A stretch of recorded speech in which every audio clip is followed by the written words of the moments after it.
Hi friend, happy Friday Eve. I hope you're doing well. I'm so excited that you're here. Recently, I had a little bit of a aha moment where I thought back to all the things that I've previously made and shown you over the course of these 2 or 3 months, but I realized I'd never really taught you or showed you how to just make a regular sourdough loaf. And for my new bakers, or my experienced bakers, if you want to learn a new skill, I thought it would be a good time to just sit you down, kind of just walk you through what that looks like. So I have 2 different kinds of sourdough that I'm doing today. One is for me, which I never get to do. I was so excited when I thought about making this for myself. I recently went to Knoxville to see some family and we made jelly. I should have filmed that, but I didn't. But we made jelly. It was super sweet. We had a really good time. But I was like, I really want a PB&J, but I didn't have any bread. But I can make my own bread. So that was a long-winded way of saying we're gonna make an original sourdough loaf with no inclusions added, and then we are going to make a blueberry lemon loaf. This is a new item that I'm trying. My friend who tries all of my bread is patiently awaiting this. So we are going to set up both today.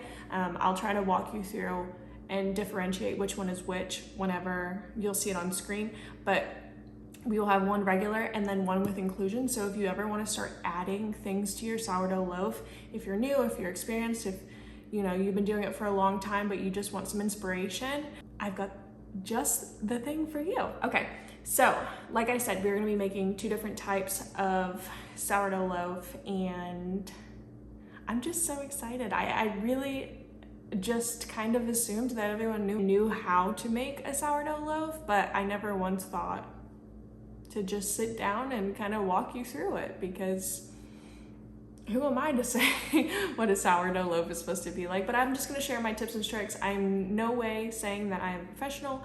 I've been doing this probably a total of 6 months now, so not even a full year. I'm not experienced. There's still things that I need to learn and I have to learn in order to get better and create the perfect loaf. And again, nothing is ever going to be perfect, so casting that out immediately whenever you start this video, let's just put that on the table first and foremost. It's not gonna be perfect the first time or the second or probably the third. I still mess up. So if you're following along and you're feeling discouraged, don't. We're gonna get through it. We're gonna make another one. And then if it doesn't turn out the way that you want it to, rewind the video and start again. But I'm just so excited to just kind of bake with y'all today. I haven't had a little bake with me in a long time, and I'm so eager to just hang out with y'all. So again, so happy you're here. Let's get right into the video. Also, I am wearing a top. Every time I film in this shirt, it looks like I'm not wearing anything, but I promise I am. So as I said, I am so excited to do another bake with me. I haven't done one in a little while, and I honestly miss it. I know you guys aren't physically here with me, but honestly, when I'm doing these little bake with me's, it feels as if I am. Now, it's not the real-time one that I did last time, because honestly, if y'all had seen what I was looking like in these clips, let's just say you probably wouldn't come back, Anyway, I'm just joking. Anyway, like I said, we are going to be doing 2 different types of loaves here. So the first one is actually going to be my order. So it's going to be the blueberry lemon loaf, and they are going to be set up exactly the same. One thing that I have found that's worked for me is making every single loaf that I make, regardless of what's going inside of it or not going inside of it, the same way, because that leads to consistency for me. So I'm never like thinking, oh wait, on this one I do this, or this I do this. It would just be too confusing for me. So I honestly just set it up like that. And also I've found changing it and not doing it the same way every single time leads obviously to different results. I am selling my bread now, so I want them to be as consistent as possible. So it goes back to consistency, as I was saying. But if we're being real, it's just so my brain can remember what I need to do. I'm sure there are other recipes out there that ask you to do things differently, and that's totally okay. I am just not one of those people. You'll notice going through this that I am like a feeling person. I always have been. My husband really doesn't love that because he's very analytical and thought-provoking and, very smart. Whereas I'm like a feeling. I'll just go by how I feel about something.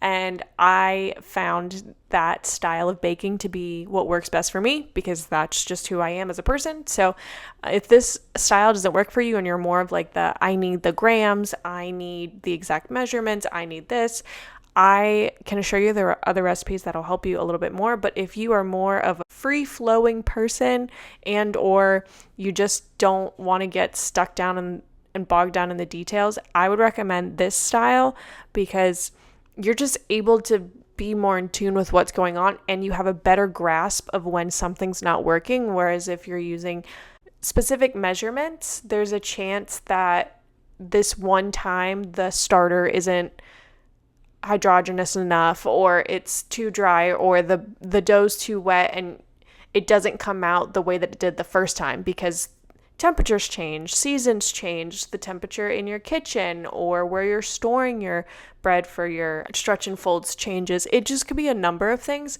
And that for me is too much of variation of possibilities of it going wrong. So I love the feel of things.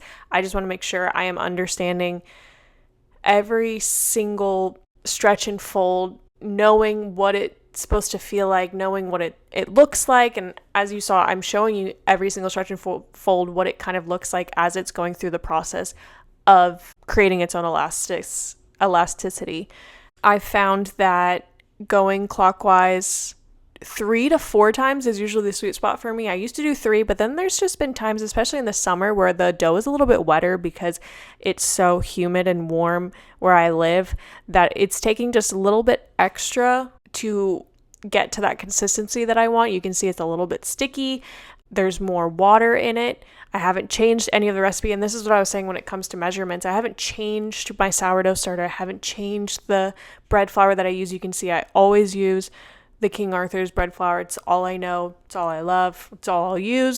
And I don't know if you've ever noticed, but I'm very superstitious. So I've used the same bowl and the same cover and the same Dutch oven every single time. I've never changed that. So I've never changed anything, but I still have seasons where things change. And that's normal, right? Like things are going to change every season. That's the point of seasons.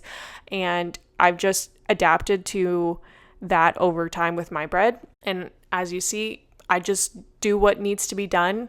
I add a little bit more flour or I stretch it a little bit longer. Depends on what it is. But you want to start with 3 sets of stretch and folds. You noticed in the beginning that I put my water in, I put my starter in, mix that all together, and then I didn't show it, in real time, but 30 minutes goes by before I add that salt. I do not put that salt in as I have added the flour in that time because I don't know the answer. I just know that I've never done it and I don't want to change it again because I'm superstitious. So I don't do that. And then I let that sit for 30 minutes and then I begin the stretch and fold process and I do 3 stretch and folds before I move into this phase, which is what I like to call the push and pull. I still don't know the name of it, but this is my push and pull. And as you saw, I was trying to give you a better representation of what that would look like. You can see I'm literally pushing the bread and then I'm pulling it towards me, and I want to have that elasticity grow and I want it to be a little bit harder every single time I push and pull that, because that means it's getting to the point where when you're baking it tomorrow, because you need to let it sit overnight, you're baking it tomorrow, you'll have the fibers and the growth and the holes that you want. If you don't, you're going to have a very dense bread. And if that's what you want, that's totally fine. I like a thicker crumb or a closed crumb. So I do it this way, but I still have the bubbles and I still have the elasticity. If you look when I cut open my bread, you can see that. If you want more, then by all means, adapt the recipe to that as well. Maybe add more water. Maybe don't put as much flour in there. I haven't experimented with that, and I'm going to be honest, I don't know what that looks like for you, but just kind of, play with it, work with it. But the procedure stays the same regardless. So stretch and folds, and then we let that sit, and then we moved into the push and pulls. After the third stretch and fold, I let it sit for like 10 to 30 minutes, kind of depending on how life goes at the moment, if I'm honest. Once that sits for like 10 to 30 minutes, then I'll move into the push and pull and let that happen. And then I'll sit it in overnight. I'll put in my Banneton basket. You can use a regular basket with a tea towel. Do not feel like you need this whole kit of sourdough essentials to get started. You really don't. All you need is flour, water, and a bowl. I promise you. Like, you can use a wooden spoon, you can use a spatula, you can use a dough whisk, you can use all of these things, and they're tools. They're very helpful. They'll aid you in your journey, but it's not something you need right out the gate. Like, I started with a metal spoon. I still use a metal spoon. I started out with old mason jars that I had. Now, not old as in crusty, old as in like I just already had them on hand. I didn't go out and buy anything but the flour, and that is how I got started. And I promise you that's literally all you need to get started and be successful in this. If you haven't seen my first video where I'm going through the process of starting a sourdough starter and then baking my first sourdough loaf, like, I don't know what I'm doing. I don't know what's going on. I'm just trying, and that's really all you need to do. I always say this. It always comes down to trying. It doesn't matter if it's perfect, because it's never going to be perfect. You just need to try, and I think that's the hardest thing. But once you get over that hump, you can absolutely do anything. And I mean, look at me. Literally 6 months later, I'm making blueberry lemon sourdough bread. Like, what? Is that real life? I don't think so. But that is all a long-winded way to say you can do it, and I believe in you. But getting back to the actual video, which is what you're here for. Tangent done, I promise. As you saw, I pulled the bread out from overnight, left it in the Banneton basket, as I was saying. Wrap, plastic bag. I used the bag that Banneton basket came in. I just wrap it in that, put it in the fridge, let it sit overnight, pull it out, and then I literally do the push and pull process again. So I'll take it out, I'll stretch it, make it into a rectangle, fold it on itself, roll it again, push and pull, push and pull. Now, this was an inclusion. So think of inclusions like spices in food. You're just adding flavor. It doesn't matter what kind to your regular original loaf.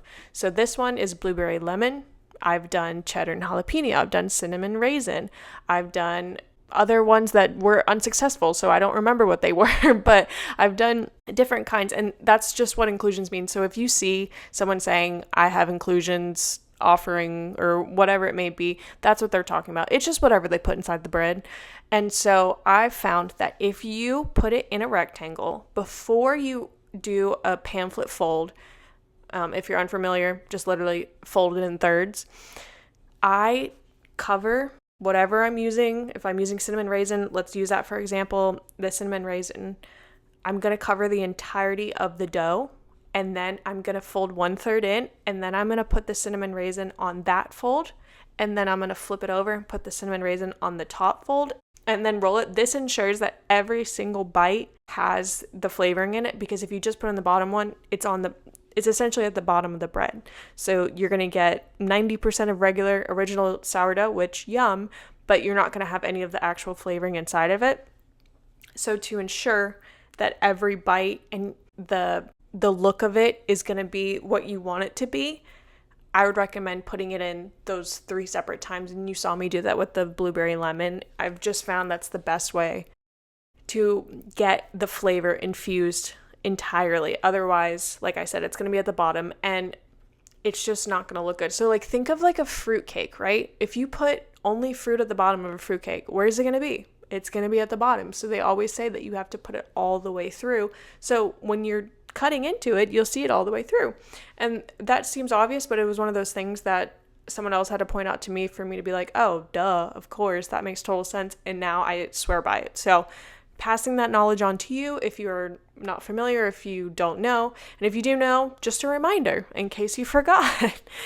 And that's really the extent of that. And then as you saw, I just moved right on into my original sourdough loaf, and I did the same thing. I put it in overnight after doing my 3 sets of stretch and folds, put it in the fridge, let it sit, did the push and pulls again, and then put it in my oven at 425, let it sit in there for 35 minutes and then uncovered it and let it sit for 20 minutes. And then I had this perfect loaf.